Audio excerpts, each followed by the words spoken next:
What is going on, guys? Welcome back to another episode of Talking Halos. I'm your host today, Jared Timms, and I'm joined alongside my co-host, my partner in crime, Nate Green. Nate, how you doing? Doing well. Did better today, actually. Wow. Hosting 2 days in a row, much better day too. Good job out of you. Thank you. Appreciate that. Didn't have as much pressure on me. Derek's not here. Don't have four eyes on me. Just got two. So I'm excited about that. We got a fun show ahead of us. Gonna go over. I'm not gonna tell you guys yet. You guys can all wait on that. But first, before we get this show rolling, just want to thank everybody for following and watching, subscribing to Talking Halos. We really do appreciate it here. If you are not subscribed yet on YouTube and or wherever you can subscribe, if you're listening to this on a regular podcast, go ahead and subscribe, please. We really do appreciate it. Thank you to everybody who does. Again, especially around holiday season, that we're on maybe a TV, on a phone, maybe in your ear. It's kind of cool. Kind of cool to see that. So, just want to thank everybody so much for following along. If you want to continue to follow us on any of our social medias, Twitter, Instagram, and Facebook, you can do so. Just look up Talking Halos. You can follow myself on Twitter or X at Jared_Timms, Nate at NateGreen34, and let's get it rolling. So, Nate, before we get on to what we want to talk about, Angels make a move, a big splash in the free agent market. Huge. You can't hear it in my voice. Not a huge move, not a huge move. But some jokes to play along with it. Angels sign former Astro. He's bounced around a little bit since then, but former Astro, as Angels fans know him best, Jake Marisnick, to a minor league deal. Now, Nate, these are the type of moves that we like to see. We also like to see the big names, not gonna lie. But we like to see these minor league moves, especially guys who have been productive in their career. Jake Marisnick is a plus WAR guy in every single one of his seasons, minus his rookie season when he played 40 games. I guess technically it would be, actually, it probably wasn't his rookie season. He only played 40 games. Defensive wizard, very good defender. Was he the guy that made the catch in center field during the World Series? Like the crazy catch, or am I thinking of somebody else? I think I'm thinking of somebody else because I would remember the name if it was Marisnick. It's not Marisnick who made the real nice play, but postseason experience, obviously playing with the Astros, has been playing in big games. Minor league deal. I don't know if you have any feeling, anything you want to say about this type of signing other than we like it. Yeah, how can you be upset about it, honestly? Like, this is what the Angels were needing last year. Like, they went and got Brett Phillips on a major league deal. Brett Phillips didn't deserve a major league deal. He should have signed a minor league deal just like this. And that's basically what this is. A guy who's going to play really good defense and going to be able to go up and down whatever they need. And not going to be an elite hitter, but he's going to give you professional ABs and be in there for, not a guy who should be starting, 2 months in a row, but a guy who could play a couple days a week, whatever. Maybe get Trout off his feet if they have a lead in the late innings and they want a defensive replace. Like he is a quality piece to have, and I think the biggest thing for me is he has major league experience and has been productive in the major leagues. Like, how often have the Angels said, "Oh, we're gonna go get depth," and then they go get guys on major league deals that are this type of player, like a Brett Phillips, or they go get minor league guys that have never been in the major leagues. Like, insert whoever you want, because there are so many of them that it's not even like funny. So I think this is a big one. The Angels still need to do this in the starting pitching. I know I say that a lot, but they still need to do this at least one or two more times in the starting pitching. Would like to see them do this maybe a couple other spots, but this is big for the overall construction of the entire org, not just the big league roster. So I'm excited to see this. Hopefully we see two starting pitchers like this, maybe another hitter like this who can come up if they need it, but gets the spring training invite as well to just kind of be there and maybe helps Jordan Adams become a better outfielder. Like there are positives to this where he could help some young guys become better at their job. And I know a lot of people are going to remember him for hurting Max Stassi. It was Stassi, right? Yeah, Brennan and Stassi. I was, yeah, hurting Stassi on the play at the plate, but you can't beat him, join him. I don't know. No, it's a win-win scenario. Obviously, you know, he gets the invite to spring training. If he plays well, like the Jake Lamb thing in spring training, all of a sudden we're talking about him maybe taking an outfield spot. I hope you don't get to that point where it's like, Jake Marisnick might be winning the fourth outfield spot. But regardless, depth is depth. Nothing wrong with it. Another name, speaking of guys that like, you know, you look at and it's like, well, I mean, that's an interesting name to add. Luis Patino has bounced around a little bit. Former Padre, I almost said Dodger, former Padre farmhand, one of the top prospects in baseball. Went to the Rays, just got DFA'd as well. That's another name that, you know, he fits the mold of like, hey, you go get former top prospects that you might have a chance that you like, and Patino fits that mold. So for me, Irony, he was in the Blake Snell trade. was he in the Blake Snell trade? That He that was that was. was that was what I was gonna say, but I wasn't 100% sure if it was the Snell trade or not. So yeah, in the Blake Just Snell kind of trade, funny. yeah.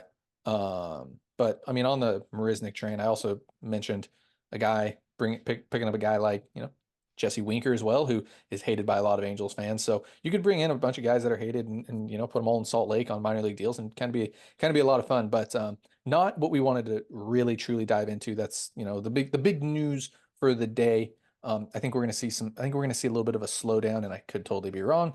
As we're heading into the holidays here with Christmas next week and then New Year the week after. And then I think we start seeing it pick back up again. With that being said, As we've seen one trade and one free agent signing and one DFA today. So like you not never, a crazy day, but like, yeah, there is some news that has happened today.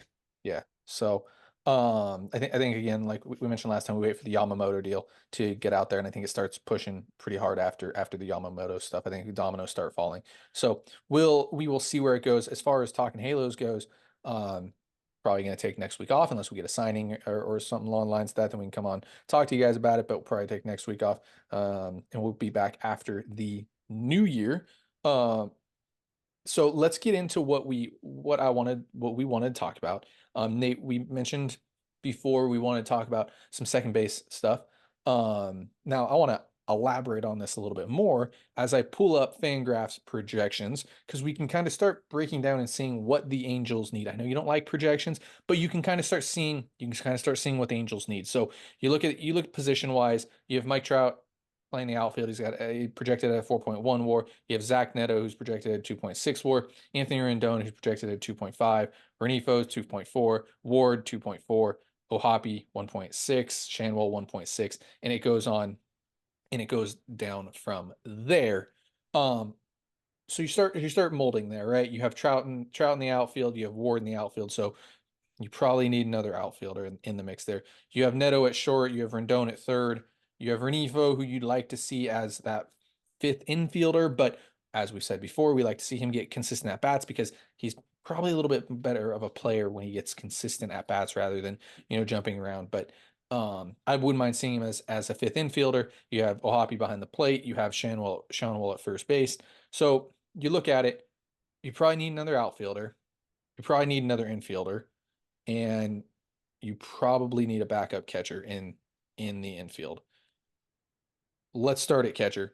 You don't need to hopefully fix you don't need to have too many games taken care of. You hope Ohapi's there 120 games at max, so you need to fill in 60-ish games there. You have Matt Thaiss, who's a lefty that can hit against righties. It's kind of not a bad platoon there. You can kind of roll with that. I'd like to see the Angels get a little bit deeper at that position. Is that fair to say?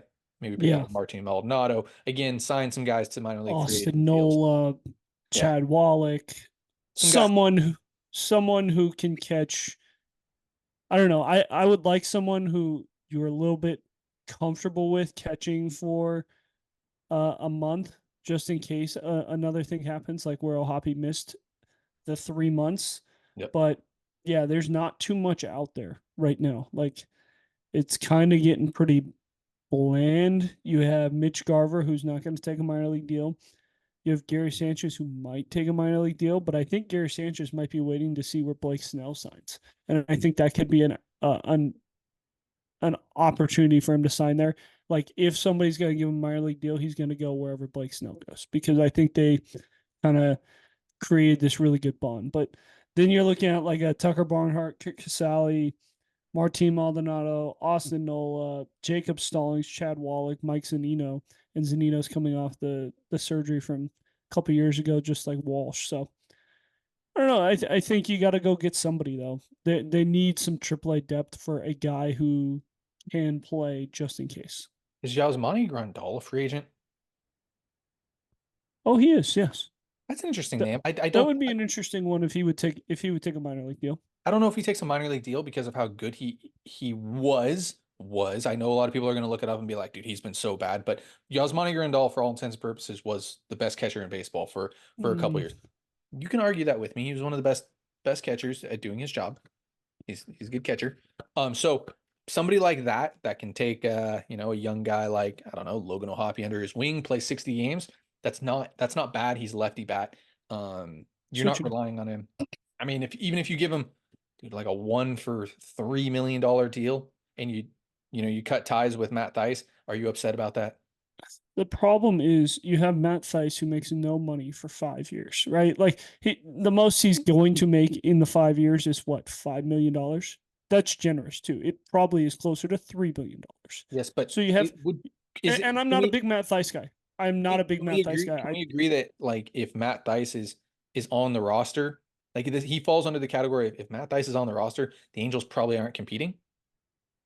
Not necessarily. Okay, I that's fine. I'm not a Matt Thaiss guy. I don't think that he's the answer. Can he be an okay backup that catches, once a week, once every other week? Sure. But I don't think this is like number one priority. You have to sign a catcher with No, on a major league deal. no.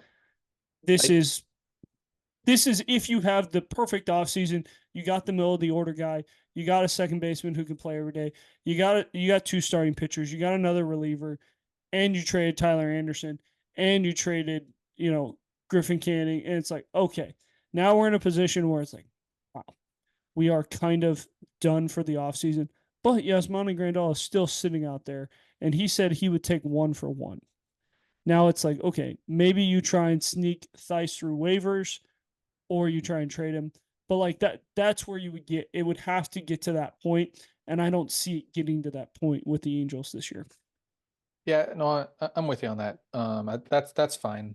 For me, it's just you get I what understand. you get what you get from Dice. I'd like to see the Angels get better back there, behind the dish, especially catching wise. It was tough. Like if Ohapi goes down again, Dice is the guy who's catching every day. It's Yeah, I know no, that I they know the underlying I know the stats say that he was not a bad catcher, but from a baseball perspective, watching him catch is very rough sometimes, especially catching good yep. pitchers that have a lot of movement on that throw hard. So I don't want to talk about catchers all day. We can move on to you look at first base. You probably need something to back up Shanwell a little bit. An option Jury's that because guy right now.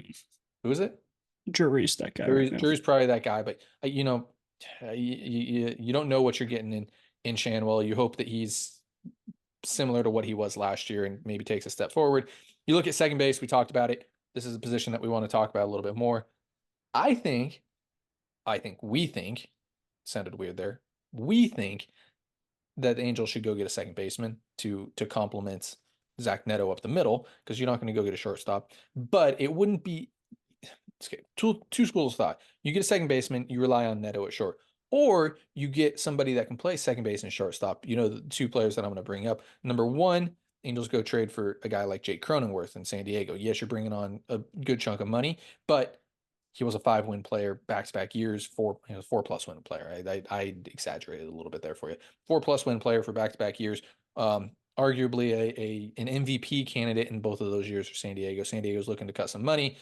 You get him on the books. You don't have to worry about a second baseman for however long. Plus, he plays a little bit of first base too if you need him to, in a pinch as well. And down the road, if you need him to DH as he gets a little bit older, that's fine. The second school of thought would be again getting somebody that can play all over the diamond. The Angels have been linked to Candelario, Tim Anderson early this offseason. I think they revisit that as well. Just in case you have a guy like Anthony Rendon that goes down, you have a guy like, Zach Neto that goes down. Who's playing that position if Zach Neto goes down? It's Levon Soto, and the Angels become now a non-factor at shortstop. If one of those guys is down, and Levon Soto or somebody of that caliber has to play there every day. The Angels just aren't deep. So you look at Tim Anderson. So I think that's an interesting scenario, and I want to get your take on that. Yeah, and how do I say this? I'm not a big, and I feel like I'm saying this about a lot of guys. I'm not a big Luis Rengifo fan. I said that about Matt Thaiss. I've said that about Rengifo. I've said about Canning. I've said about Anderson. Like the list goes on and on about guys that I'm not a huge fan of. And partly, what do I have to be like? What do you have for me to be like? Oh, hey, you should be a big fan of this guy. The Angels are always in the playoff hunt. Like, no, they're always under 500 and not even close. So my big thing with Luis Rengifo and why I think that it makes sense to move on from him. I don't think that his value can get any higher than it is right now. I think that it is at an all-time high for him. It's not going to get any higher. I also don't think he plays the best defense. He doesn't play a good third base. He doesn't play a good shortstop, and he plays a below average second base. Yes, we have Ron Washington coming in, so you're hoping that he gets better. What happens if he doesn't? Like, we always, as Angel fans, everyone always worries about best case scenario, and nobody cares about worst case scenario. And all we've seen for the last 7, 8 years is worst case scenario. Like, I don't think anyone would have told you that, hey, maybe the Angels should plan for Anthony Rendon getting hurt, Mike Trout getting hurt, every single starting pitcher in the rotation getting hurt at least at some point in the season, except for Reed Detmers, Shohei Ohtani getting hurt, not being able to pitch for probably about 10 of his starts, not being able to DH. Their three hitter being Brandon Drury in July and August. Like, there's just no way that anyone would have said, like, let's look at worst case scenario. So when you're looking at that, that's why I think that they need to get somebody who can play around the diamond, like a Tim Anderson, like a Jake Cronenworth, like a Jorge Polanco, who you didn't bring up, but is another guy that I think would be an interesting guy to go get. Also, with Luis Rengifo, he has struggled early. Like for the last couple of years, he has struggled early. Once the Angels, it feels like this. When the Angels are out of it, all of a sudden, Rengifo starts playing really, really well. Almost that Justin Upton effect where it's like, hey, we're really bad. And then all of a sudden, hey, there's a chance the Angels make the playoffs. Rengifo's nowhere to be found. And then all of a sudden, all right, it looks like our chances are about over. All of a sudden, Rengifo starts going off, playing out of his mind. There's no pressure, no worry, and all of a sudden he starts playing well. So that's why I'm not a big Luis Rengifo fan. So to go to your point, yes, Cronenworth, Jorge Polanco, Tim Anderson, all of them make sense to me. I would vote that you go the trade route over Tim Anderson. I still like Tim Anderson. I think Tim Anderson is a good player. The reason why I think the trade route works better, you're getting Cronenworth for 7 years. His contract isn't bad. It's $11 million. Tim Anderson's probably getting around that 7 to 10 million anyway, but at least you're for sure getting him for his however long, his 7 years. Jorge Polanco has this year plus another option, so you really control Jorge Polanco, where it's like, hey, if he plays well, we just kick his option up and we get another year. If he doesn't play well, you move on from him, and it's not that big of a deal. With Tim Anderson, he's probably signing a 1-year deal. I hope that he would sign a 2 or 3 year deal, but if he doesn't sign a 2 or 3 year deal, if he has one good year at second base, let's say he hits his 280, 300 again, hits his 15, 20 bombs, now that 7-10 million is going to turn into 15 million, and it's going to be a 3 or 4 year deal at 45, 50 million. So that is the one reason why I think the trade market is the best. I would probably rank it I think Cronenworth is probably the easiest to get, and then Polanco. So I would probably rank it Cronenworth, Polanco, and then Tim Anderson for me. Yeah, and we'll see where the Angels go with that. Definitely got to add an infielder though. Let's go to the outfield real quick. We'll be quick on this one. There's so many different options. I know. Just say No, there's not. There's literally one option here. It's Cody Bellinger. That's the only answer. If the answer isn't Cody Bellinger, the answer is wrong. Because that's what the Angels need. The Angels need a legit middle of the order left-handed power bat who can play the outfield. Joey Gallo. Yes. He also could hit 200 if you add up all his hits from the last 10 years combined. and take away his at bats from just this year as an Angel, he might hit 200. All right. Teoscar I, Hernandez, Randall Grichuk, Teoscar Hernandez is not an outfielder. Teoscar Hernandez is JD Martinez, but a little bit younger. Jock Peterson, Jerkson Profar. Jock Peterson is interesting. I just don't. He doesn't hit against lefties. He's older. He can't play center field. Um, yeah, I don't know. I just don't think that there's that MVP level with Jock Peterson. With Cody Bellinger, there is legit MVP level. If he plays the way that we've seen him play, he's only 28 years old. Like everyone's acting like Cody Bellinger's 32 years old, and it's like, oh, he's on his downhill, and he just had one really good year. Like, no, the dude is a good player. He's been an MVP. He's been in the MVP conversation multiple times. Like, he's been to the playoffs. He knows what it looks like. So, I I don't understand how the answer isn't Cody Bellinger. I'm just throwing out other options like that. Trade market as well. We've talked about trading Taylor Ward, so that means you maybe think about having two outfielders at that point, or you platoon Moniak and Adele out there. I don't know. There's a lot of, I mean, that could be the answer too. You platoon Adele and Moniak out there, and then you get one of them to DH. Though Moniak's pretty valuable as a defender, very good defender out there. So I want to get on. Well, you I know have Jury as the DH. I think Jury right now is the penciled in DH. it's fine. That's acceptable. A good DH too, by the way.